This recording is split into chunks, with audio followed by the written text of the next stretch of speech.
no aceptaremos la exclusión de nuestro pueblo de ese derecho. Mr. Gorbachev, tear down this wall.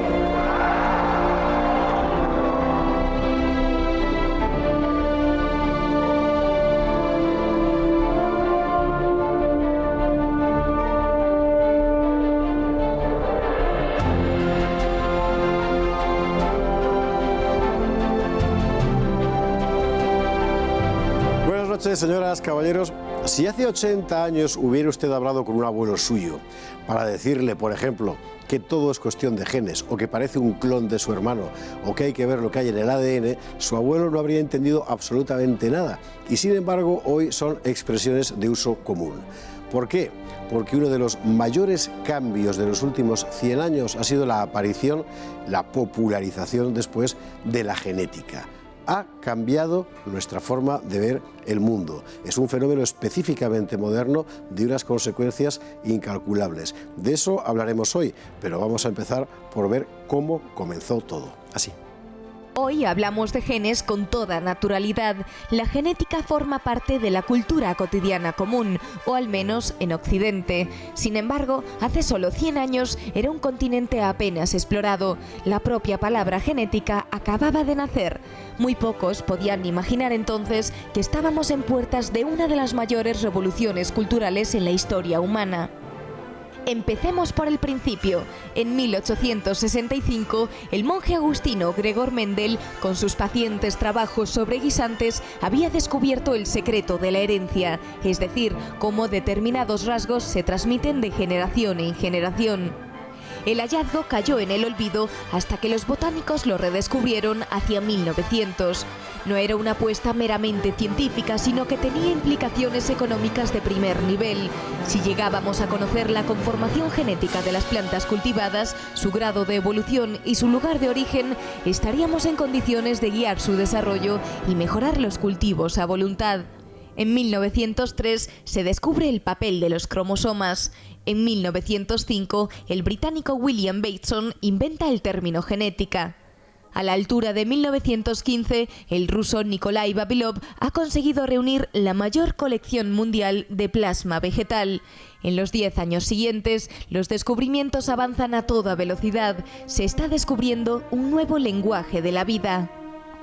La genética de inmediato se convirtió también en terreno de lucha ideológica. La Unión Soviética la condenó como ciencia burguesa. El nacionalismo la estimuló como instrumento para justificar la determinación racial. Pero al margen de estas interpretaciones ideológicas, el camino estaba abierto y ya nadie lo podía parar.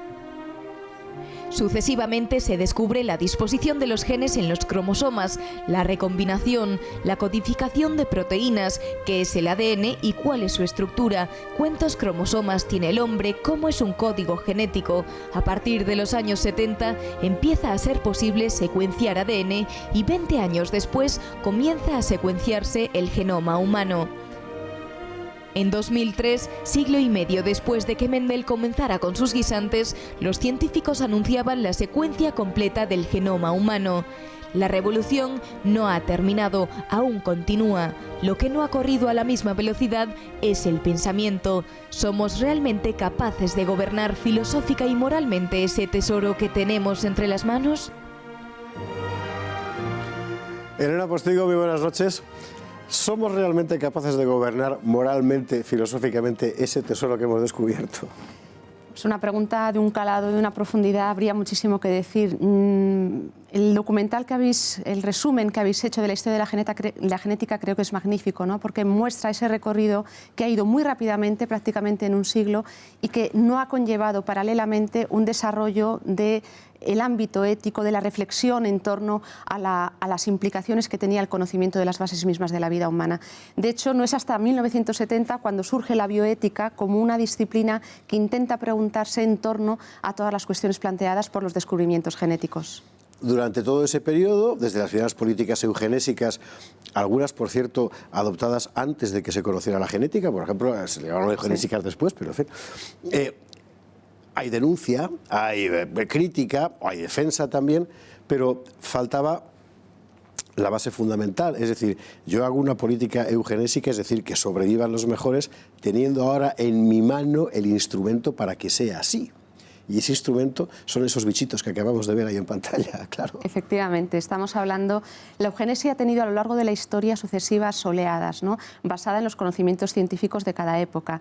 La eugenesia actual está basada en los conocimientos genéticos, es decir, la selección en base a los genes a día de hoy se llama la actual eugenesia, no es una eugenesia coercitiva como podía ser la de los años 30 o 40, sino que es una eugenesia, ellos la llaman liberal, es decir, es el mismo hombre, la misma persona o los padres quienes deciden quién debe o no nacer en base a qué rasgos genéticos. Heidegger decía que la genética significaba una agresión contra el mundo real, contra la naturaleza, infinitamente superior a la bomba de hidrógeno. Son sus palabras estrictas, por sus implicaciones, claro. Sí. Y es verdad.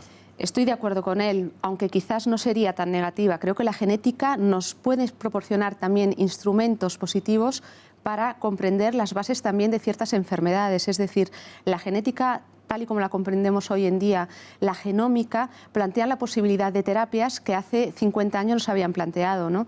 La nueva técnica que ha salido, el CRISPR-Cas9, que plantea la posibilidad de edición genética, si no se hace aquí, habría que distinguir, ¿no?, en la línea germinal o en el embrión, tiene posibilidades en la línea somática que son posibilidades positivas, siempre y cuando se hagan dentro de unos límites, ¿no? Espera, que me he perdido ya con el CRISPR que acabas de contar. Vamos a ver, por orden. Sí. Estamos hablando de algo que en realidad solo es accesible a partir del momento en el que se secuencia completamente el genoma humano, que 2003, 2001, en fin, estamos antes de ayer por la tarde. Sí. Momento a partir del cual se abre un mundo completo de posibilidades, parte de las cuales es la genómica de la que acabas de hablar. Exacto. ¿Que consiste exactamente en qué? Bueno, la genómica son un conjunto de ciencias, incluida la biología molecular, la genética, la bioestadística, que estudian de qué manera funcionan los genomas, cuál es su estructura, cuál es el funcionamiento de los genes en ese genoma, para ver si quitando un gen, poniendo otro, alterando, etcétera, podemos conseguir algo mejor.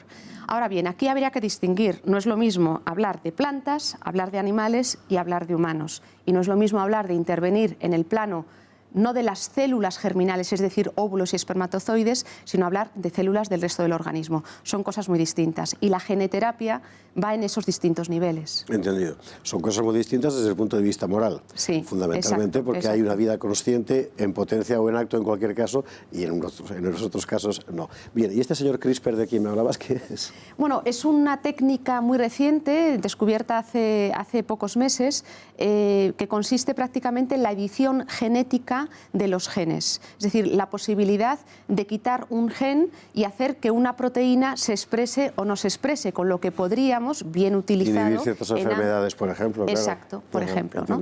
Luego, todo depende, y de hecho se ha planteado, ha habido congresos ya sobre la bioética de esta técnica, porque plantea un mundo de posibilidades enorme, utilizado para bien o para mal. Vale. Estamos hablando de opciones científicas, médicas, la gente siempre busca la salud como una de sus principales, en fin, aspiraciones en la vida, salud, dinero y amor, ¿verdad? Pero hay que recordar que como se ha traducido la genética de inmediato en el campo, por ejemplo, de la guerra económica, ha sido a través de la agricultura con los transgénicos, que se han convertido verdaderamente en un elemento determinante hoy en la lucha por el poder económico mundial. ¿Un transgénico qué es exactamente? Un transgénico consiste en alterar los genes de una planta. Fundamentalmente puede ser también, en el caso de un animal se podría hacer también, pero en el caso de los transgénicos se habla fundamentalmente de las plantas. Alteras determinados genes y potencias ciertas características de esa determinada planta. Por ejemplo, hacer un arroz que sea doblemente alimenticio, u otro tipo de características. Entonces, respecto a los transgénicos, primero hay que ver de qué tipo de alteraciones genéticas estamos hablando, para ver qué implicaciones tienen, no solamente para la planta, sino para el terreno en el que esta planta se cultiva, para la población en la que esta planta se instaura. Un caso muy conocido es el caso del algodón transgénico en India, que ha hecho que los agricultores indios se endeudaran hasta las cejas por comprar un tipo de algodón que tiene una borla muy gorda, pero que hace que después se endeuden y el resto de su vida vivan pagando eso. Es decir, tiene implicaciones de carácter socioeconómico muy fuertes, además de las de la salud, obviamente, ¿no? Exactamente.